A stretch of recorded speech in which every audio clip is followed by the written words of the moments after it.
પરમાત્માનું ભજન કરે છે. ખડકી દીધેલી હતી ત્યારે મોટા ભાઈ વણસીદાર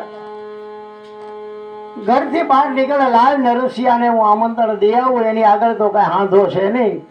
અને દર વર્ષે હું શ્રાદ્ધ કરું છું, મારે સમાજમાં રહેવું છે, નાતનો કારભારી ગણાવ, એટલે મારે તો પણ કરવું જ પડે. લાવીને આમંત્રણ દઈ આવું.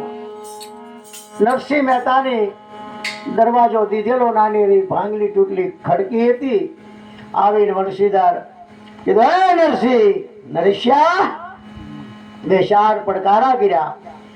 નરસિંહ મહેતાના પત્ની કહેવા લાગ્યા કે મોટા ભાઈ આવ્યા લાગે. નરસિંહ મહેતા પરમાત્માના ભજનની અંદર મશગુલ બનેલા.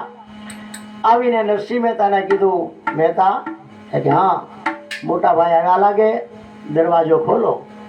ખડકી ઉગાડી. આવતા હવે વણસીધર રીહ ભર્યા. નરસિંહ મહેતાને ઠપકો મીણ્યા દેવા કે તમારે તો કાંઈ છે નહીં, પણ મારે સમાજમાં રહેવું, સમાજનો કારભારી, મોટું ઘર ગણાય, એટલે મારે તો શ્રાદ્ધ કરવું પડે. બંને માણસો આવજો કાલે. એ વખતે નરસિંહ મહેતાને થોડું માર્મિક શબ્દ કહેવા